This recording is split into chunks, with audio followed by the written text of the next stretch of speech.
Good morning, dear students. মৰমৰ ছাত্ৰী-ছাত্ৰীসকল, মই তোমালোকক আজি অসম জাতীয় বিদ্যালয়ৰ পঞ্চম শ্ৰেণীৰ ইংৰাজী কিতাপৰ 3 number লেছনৰ What Makes Us Humans নামৰ লেছনটোৰ 4টা প্ৰশ্নৰ উত্তৰ। এইটো লেছনৰ এইটো ফটো আৰু এই 4টা প্ৰশ্নৰ উত্তৰ মই তোমালোকক কাগজত লিখি মই খুব ধুনীয়াকৈ তোমালোকক বুজাই দিম। আশা কৰোঁ তোমালোকে শিকিবলৈ যত্ন কৰিবা। প্ৰথম প্ৰশ্নটো হ'ল হু ইজ হৰিশ? হৰিশ কোন? প্ৰশ্ন কম্প্ৰিহেনশ্যন মানে এইটো বুজিবৰ কাৰণে দিছে। Answer the following questions in complete sentence. সম্পূৰ্ণ বাক্যত হোৱাকৈ প্ৰশ্নকেইটাৰ উত্তৰ লিখিবলৈ কৈছে। Who is Harish? হৰিশ কোন? What is the old man suffering from?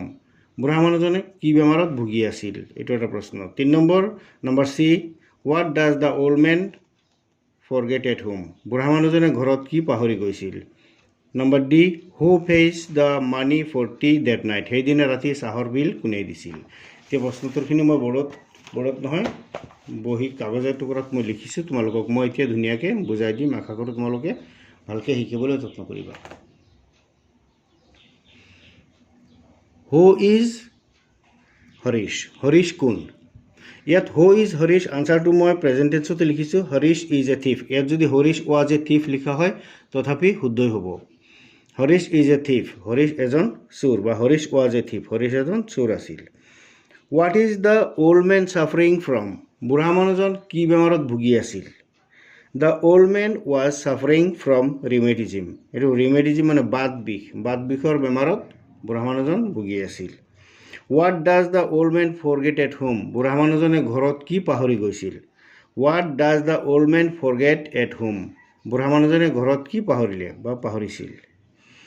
Answer, the old man forgot his wallet at home. বুঢ়া মানুহজনে ঘৰত তাৰ ৱালেটটো মানে টকাৰ বেগটো পাহৰি গৈছিল মানে থৈ গৈছিল। Number D, who pays the money for tea that night? সেইদিনা চাহ খোৱাৰ বা চাহৰ বাবে সেই ৰাতি চাহৰ পইচাটো কোনে দিছিল?